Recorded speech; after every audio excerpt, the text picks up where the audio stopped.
ಎಲ್ಲರಿಗೂ ನಮಸ್ಕಾರ.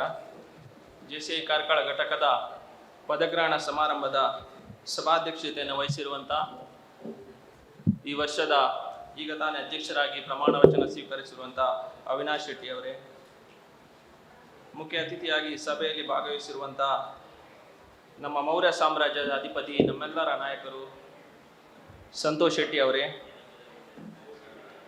ಅತಿಥಿಯಾಗಿ ಕಾರ್ಯಕ್ರಮದಲ್ಲಿ ನಮ್ಮೊಂದಿಗಿರುವಂಥ ನಮ್ಮ ವಲಯದ ಪೂರ್ವಾಧ್ಯಕ್ಷರು, ನಮ್ಮ ಸದಾ ಮಾರ್ಗದರ್ಶನ ನೀಡುವಂಥ ಚಿತ್ತರಂಜನ್ ಶೆಟ್ಟಿ ಸರ್ ಅವರೇ, ಈಗ ತಾನೇ ನಿಕಟಪೂರ್ವ ಅಧ್ಯಕ್ಷರಾದಂಥ ಶ್ವೇತಾ ಜೈನ್ ಅವರೇ, ಎಲ್ಲ ವೇದಿಕೆಯಲ್ಲಿರುವಂಥ ಘಟಕದ ಪದಾಧಿಕಾರಿಗಳೇ, ಈ ಘಟಕದ ಪೂರ್ವಾಧ್ಯಕ್ಷರು, ನಮ್ಮ ವಲಯದ ಪೂರ್ವಾಧ್ಯಕ್ಷರು ಆದಂಥ ನನ್ನ ಮಾರ್ಗದರ್ಶಕರು ಆದಂಥ ಜಾನ್ ಸರ್ ಅವರೇ, ಎಲ್ಲ ಘಟಕದ ಗೌರವಾನ್ವಿತ ಪೂರ್ವಾಧ್ಯಕ್ಷರುಗಳೇ, ವಲಯಾಧಿಕಾರಿ ಮಿತ್ರರೇ ಮತ್ತು ಎಲ್ಲ JC ಬಂಧುಗಳೇ, ಭಾಳಷ್ಟು ಖುಷಿ ಆಗ್ತಾ ಇದೆ. 52 ವರ್ಷಗಳ ಸಾರ್ಥಕ ಸಂವತ್ಸರಗಳನ್ನು ಪೂರೈಸಿ 53ನೇ ವರ್ಷಕ್ಕೆ ಇವತ್ತು JCI ಕಾರ್ಕಳ ಪಾದಾರ್ಪಣೆಗೈತಾ ಇದೆ. ಕಾರ್ಕಳ ಘಟಕ ಒಂದು ನಾಯಕರನ್ನ ಹುಟ್ಟು ಹಾಕಿ ಅವರನ್ನು ಬೆಳೆಸುವಂಥ ಒಂದು ಸಂಸ್ಥೆ, ಒಂದು ಕಾರ್ಖಾನೆ ಥರ. ಅನೇಕ ನಾಯಕರು ನಮ್ಮ ವಲಯಕ್ಕೆ ಕೂಡ ಬರ್ತಾ ಇರ್ತಾರೆ, ಒಂದು ಅದ್ಭುತ ನಾಯಕರು. ನನಗೆ ಕಾರ್ಕಳಕ್ಕೆ ಬಂದಂಥ ಸಂದರ್ಭದಲ್ಲಿ ನನಗೆ ಮತ್ತು ಕಾರ್ಕಳಕ್ಕೆ ಒಂದು ಭಾವನಾತ್ಮಕವಾದಂಥ ಕನೆಕ್ಷನ್ ಇದೆ. ಅದು ಏನಂತ ಕೇಳಿದರೆ, ನನ್ನ ಊರು ಕೊಕ್ಕಡ, ಇಲ್ಲಿಂದ ಸುಮಾರು 95 ಕಿಲೋಮೀಟರ್ ದೂರ ಆಗ್ತದೆ. ನನ್ನ ಮನೆಯವರು, ನನ್ನ ಹಿರಿಯರು ಕೊಕ್ಕಡದಲ್ಲಿ ನೆಲೆಸಿ ಸುಮಾರು 130 ವರ್ಷ ಆಯಿತು. ಅವರಿಗೆ ಇಲ್ಲಿ ಹತ್ತೂರು ಚರ್ಚ್ ಅವರಿಗೆ ಒಂದು ವಿಶೇಷವಾದಂಥ ಭಕ್ತಿ ಮತ್ತು ನಂಬಿಕೆ. ಅವರಲ್ಲಿಂದ ಪಾದಯಾತ್ರೆಯಲ್ಲಿ ಬರ್ತಾ ಇದ್ರಂತೆ ಇಲ್ಲಿಗೆ. ಹಾಗೆ ನಾನು ಹುಟ್ಟಿದಾಗ ಅವರು ನನ್ನ ಹೆಸರನ್ನು ಕೂಡ ಲಾರೆನ್ಸ್ ಅಂತ ಇಟ್ಟಿದ್ದಾರೆ. ನನ್ನ ಹೆಸರು ಜಿತೇಶ್ ಲಾರೆನ್ಸ್ ಪಿರೇಗ. ಹಾಗಾಗಿ ನಾನು ಇಲ್ಲಿ ಪ್ರತಿ ಸರ್ತಿ ಬಂದಾಗ ಕೂಡ ನನಗೆ ಅಲ್ಲಿ ಚರ್ಚಿಗೆ ಹೋಗಬೇಕು. ನಾನು ಯಾವಾಗಲೂ ಅತ್ಯಂತ ದುಃಖ ಆದಾಗ ಸಹ ಇಲ್ಲಿ ಬರ್ತೇನೆ, ಅತ್ಯಂತ ಖುಷಿಯಾದಾಗ ಸಹ ಹೀಗೆ ಬರ್ತೇನೆ. ಹಾಗಾಗಿ ಅದೊಂದು ನನಗೆ ಕನೆಕ್ಷನ್. ಅದು 2025ರಲ್ಲಿ ನಮ್ಮ ಕಾರ್ಕಳ ಘಟಕವನ್ನು ಅತ್ಯಂತ ಯಶಸ್ವಿಯಾಗಿ ಮುನ್ನಡೆಸಿದಂಥವರು ಶ್ವೇತಾ ಅವರು. ಈಗ ತಾನೇ ಅವರು ಚುಟುಕಾದ ವರದಿ ಆದರೂ ತುಂಬ ಪೇಜ್ಗಟ್ಟಲೆ ಇತ್ತು, ಒಂದೊಂದೇ ವಾಕ್ಯ ಹೇಳಿದ್ರು, ಅಷ್ಟೊಂದು ಕಾರ್ಯಕ್ರಮ ಮಾಡಿದ್ದಾರೆ. ಅವರು ನನ್ನಲ್ಲಿ ಮಾತಾಡ್ತಾ ಹೇಳಿದರು, ನಾನು 100% ಎಫಿಷಿಯನ್ಸಿ ಮಾಡಬೇಕು ಅಂತ ಅಂದ್ಕೊಂಡಿದ್ದೆ ಫಸ್ಟಿಂದ ಅಂತೇಳಿ. ಅದನ್ನು ಮಾಡಿದ್ದಾರೆ. ರಾಷ್ಟ್ರೀಯ ಅಧ್ಯಕ್ಷರಿಂದ ವಿಶೇಷ ಮನ್ನಣೆಯನ್ನು ಕೂಡ ಅವರು ಪಡೆದಿದ್ದಾರೆ. 4 ವಲಯ ಕಾರ್ಯಕ್ರಮಗಳನ್ನು ಅವರು ಕಳೆದ ವರ್ಷ ಇಲ್ಲಿ ಆತಿಥ್ಯ ಮಾಡಿದ್ದಾರೆ. GND ಸಮ್ಮೇಳನ ಇರ್ಬೋದು, CAPP ಇರ್ಬೋದು, ಮತ್ತು ಕ್ರಿಕೆಟ್ ಟೂರ್ನಮೆಂಟ್ ಇರ್ಬೋದು, ಮತ್ತು ಫ್ಯಾಮಿಲಿ ZGB. ಒಂದು ಮಾಡೋದೇ ಕಷ್ಟ, ಅಂಥದ್ದಲ್ಲೇ ಅವರು 4 ಅದ್ಭುತ ರೀತಿಯಲ್ಲಿ ಇದನ್ನು ಆಯೋಜನೆ ಮಾಡಿದ್ದಾರೆ. ಝೋನ್ಕಾನಲ್ಲಿ ಔಟ್ಸ್ಟ್ಯಾಂಡಿಂಗ್ ಪ್ರೆಸಿಡೆಂಟ್ ವಿನ್ ಆಗಿದ್ದಾರೆ. ನ್ಯಾಟ್ಕಾನಲ್ಲಿ ನಿಮಗೆ ಘಟಕಕ್ಕೆ ಒಂದು ಅವಾರ್ಡ್ ಸಿಕ್ಕಿದೆ. ಮತ್ತು ಪ್ರಥಮ ಬಾರಿಗೆ ಈ ಸರ್ತಿ PR ಆ್ಯಂಡ್ ಮಾರ್ಕೆಟಿಂಗ್ ವಿಭಾಗ, ಕಳೆದ ವರ್ಷ ನಾನು ಅದರಲ್ಲಿ ಸಂಯೋಜಕನಾಗಿ ಕೆಲಸ ಮಾಡಿದ್ದೆ. ಅದರಲ್ಲಿ ವಂದನಾ ರೈ ಮೇಡಮ್ ಅವರಿಗೆ outstanding social media influencer award ಸಿಕ್ಕಿದೆ. ಮೇಡಮ್, ನಿಮಗೂ ಕೂಡ ನಾನು ಅಭಿನಂದನೆಗಳನ್ನು ತಿಳಿಸ್ತಾ ಇದ್ದೇನೆ. ಮತ್ತು ಕಳೆದ ವರ್ಷ PR ಆ್ಯಂಡ್ ಮಾರ್ಕೆಟಿಂಗ್ ವಿಭಾಗದಲ್ಲಿ ಒಂದು ಮೀಡಿಯಾ ಕವರೇಜ್ ಅಂತ ಒಂದು ವಿಭಾಗ ಇದೆ. ಅದು ನಮ್ಮ ಪಬ್ಲಿಸಿಟಿಗೋಸ್ಕರ ಒಂದು ಹೊಸ ವಿಭಾಗವನ್ನು ಮಾಡಿದ್ದು. ಅದರಲ್ಲಿ ಕೂಡ JCI ಇಂಡಿಯಾದಲ್ಲಿ ಕಾರ್ಕಳ ಟಾಪ್ ಬಂದಿದೆ. ಅದರ ಜೊತೆ ಈ EPS ಅಲ್ಲಿ ಕೂಡ ಕರ್ತವ್ಯ ಜೈನ್ ಅವರಿಗೂ ಸಿಕ್ಕಿದೆ, ಅವರಿಗೂ ಅಭಿನಂದನೆಗಳು.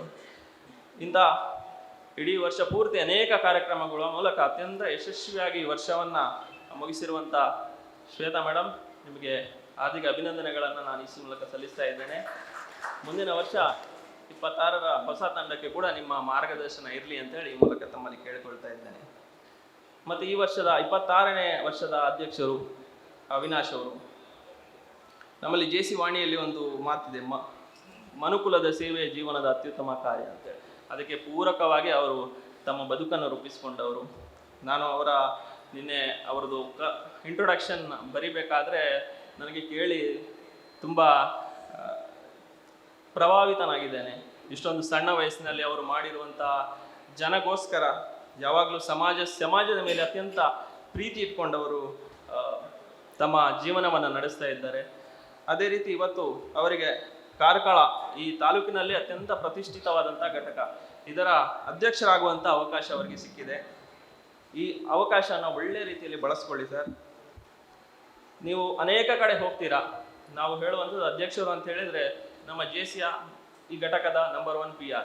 ನಮ್ಮ ಜೆ.ಸಿ.ಯ ಸಂಸ್ಥೆಯ ಹೆಸರು, ನಾವು ಜೆ.ಸಿ ಯುವಕರಿಗಾಗಿ ಮಾಡುವಂಥ ಸಂಸ್ಥೆ. ಅದನ್ನು ನೀವು ಹೋದಲ್ಲೆಲ್ಲ ನಮ್ಮ ಜೆ.ಸಿ ಹೆಸರನ್ನು ಎಲ್ಲ ಯುವಕರಿಗೆ ತಲುಪುವಂತೆ ಮಾಡಿ ಅಂತೇಳಿ ಈ ಮೂಲಕ ನಮ್ಮಲ್ಲಿ ಕೇಳ್ಕೊಳ್ತಾ ಇದ್ದೇನೆ. ಒಬ್ಬ ರೈತ ಇದ್ದಂತೆ, ಜೋಳ ಬೆಳೆಯುವ ರೈತ. ಅವನ ಜೋಳಕ್ಕೆ ಯಾವಾಗಲೂ ಟಾಪ್ ಜೋಳ ಅಂದರೆ ಜೋಳದಲ್ಲಿ ಟಾಪ್ ಕ್ವಾಲಿಟಿ ಬೆಳೆಯುವಂಥದ್ದು ಅವನಿಗೆ ಯಾವಾಗಲೂ ಪ್ರೈಸ್ ಸಿಗ್ತಾ ಇದ್ದಂತೆ. ಆಗ ಒಂದು ದಿನ ಒಬ್ಬ ಪೇಪರ್ ಇಂಟರ್ವ್ಯೂ ಮಾಡಲಿಕ್ಕೆ ಅಂತ ಅವನ ಹತ್ರ ಹೋದ ಅಂತೆ. ಕೇಳಿದಂತೆ, ಸರ್ ನಿಮ್ಮ ಯಶಸ್ಸಿನ ಗುಟ್ಟೇನು ಅಂತೇಳಿ. ಅವನು ಹೇಳಿದಂತೆ, ನಾನು ಟಾಪ್ ಕ್ವಾಲಿಟಿ ಬೀಜವನ್ನು ಬಳಸ್ತೇನೆ, ಮತ್ತು ಅದನ್ನು ನಾನು ಅಕ್ಕಪಕ್ಕದವರಿಗೂ ನನ್ನ ನೆರೆಹೊರೆಯವರಿಗೂ ಕೂಡ ಅದೇ ಬೀಜ ಕೊಡ್ತೇನೆ, ಅದೇ ನನ್ನ ಸೀಕ್ರೆಟ್ ಅಂತ ಹೇಳಿದಂತೆ. ಅವನಿಗೆ ಅರ್ಥ ಆಗಲಿಲ್ಲ ಅಂತೆ. ಅವನು ಕೇಳಿದಂತೆ, ಅವರು ನಿಮ್ಮ ಕಾಂಪಿಟೇಟರ್, ಅವರಿಗೂ ಕೂಡ ನೀನು ಯಾಕೆ ಈ ಬೀಜವನ್ನು ಕೊಡ್ತೀರಾ ಅಂತ ಕೇಳಿದಂತೆ. ಆಗ ಅವನು ಹೇಳಿದಂತೆ, ಜೋಳ ಹೇಗೆ ಬೆಳೀತದೆ ಅಂತ ಹೇಳಿದರೆ, ಅದು ಗಾಳಿ ಬಂದಾಗ ಆ ಜೋಳದ ಹೂವಿನ ಪಾಲೆನ್ ಏನು ಹೇಳ್ತೇವೆ ಅದು ಹೋಗಿ ಇನ್ನೊಂದು ಗಿಡದ ಮೇಲೆ ಬೀಳ್ತದೆ, ಹಾಗಾದಲ್ಲಿ ಬೆಳೆ ಬೆಳೀತದೆ. ಹಾಗೆ ನಾವು ಪಾಲಿನೇಷನ್ ಆದಾಗ ಅಕ್ಕಪಕ್ಕದ ಗದ್ದೆಯ ಇದು ಕೂಡ ಬಂದು ಬೀಳ್ತದೆ. ಅಲ್ಲಿ ಕಳಪೆ ಇತ್ತು ಅಂದರೆ ನನ್ನ ಬೆಳೆ ಸಹ ಕಳಪೆ ಬರ್ತದೆ. ಹಾಗಾಗಿ ಅವರಿಗೂ ಕೂಡ ನಾನು ನನ್ನ ಉತ್ಕೃಷ್ಟ ಮಟ್ಟದ ಬೀಜವನ್ನು ಅವರು ಕೊಡ್ತೇನೆ, ಹಾಗಾಗಿ ನನಗೆ ಉತ್ತಮ ಬೆಳೆ ಬರುತ್ತದೆ ಅಂತ. ಅಂದರೆ ಅವನು ನನ್ನಲ್ಲಿದ್ದರೆ ಮಾತ್ರ ಸಾಲುವುದಿಲ್ಲ, ಅಕ್ಕಪಕ್ಕದವರು ಕೂಡ ಅಂಥದ್ದೇ ಬೆಳೆದಾಗ ಮಾತ್ರ ನನಗೆ ಉತ್ತಮ ಬೆಳೆ ಬರ್ತದೆ ಅನ್ನುವಂಥ ರೀತಿಯಲ್ಲಿ ಅವನು ಹೇಳಿದ. ನಾನು ಅನೇಕ ವರ್ಷಗಳಿಂದ ನಿಮ್ಮ ಘಟಕವನ್ನು ಗಮನಿಸ್ತಾ ಇದ್ದೇನೆ.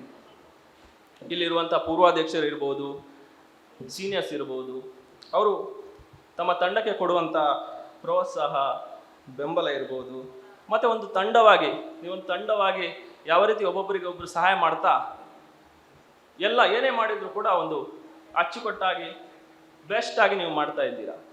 ಅದಕ್ಕೋಸ್ಕರ ಯಾವಾಗಲೂ ನಿಮಗೆ ಉತ್ತಮ ಬೆಳೆ ಬರ್ತಾ ಇದೆ.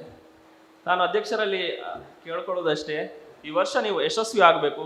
ನಿಮ್ಮ ಜೊತೆ ನಮ್ಮ ಕಾರ್ಯದರ್ಶಿಯವರು ಅವರು ಕೂಡ ಯಶಸ್ವಿ ಆಗಬೇಕು, ನಮ್ಮ ಕೋಶಾಧಿಕಾರಿ ಅವರು ಕೂಡ ಯಶಸ್ವಿ ಆಗಬೇಕು, ಇಡೀ ತಂಡ ಯಶಸ್ವಿ ಆಗಬೇಕು ಅಂತೇಳಿ ಈ ಮೂಲಕ ತಮ್ಮಲ್ಲಿ ಕೇಳಿಕೊಳ್ತಾ, ನಮಗೆ ನಿಮ್ಮ ಇಡೀ ತಂಡಕ್ಕೆ ನಾನು ಶುಭವನ್ನು ಹಾರೈಸಿದ. ಇಂಥ ಒಂದು ಶ್ರೇಷ್ಠ ಪ್ರತಿಷ್ಠಿತ ಘಟಕದಲ್ಲಿ ನನಗೆ ವಲಯ ಉಪಾಧ್ಯಕ್ಷನಾಗಿ ಸೇವೆ ಸಲ್ಲಿಸುವಂಥ ಅವಕಾಶ ನೀಡಿದಂಥ ನಮ್ಮ ವಲಯಾಧ್ಯಕ್ಷರಿಗೆ ಧನ್ಯವಾದಗಳನ್ನು ತಿಳಿಸ್ತಾ ನನ್ನ ಮಾತನ್ನು ಮುಗಿಸ್ತಾ ಇದ್ದೇನೆ. ಜೈ ಹಿಂದ್, ಜೈ ಜೆ.ಸಿ.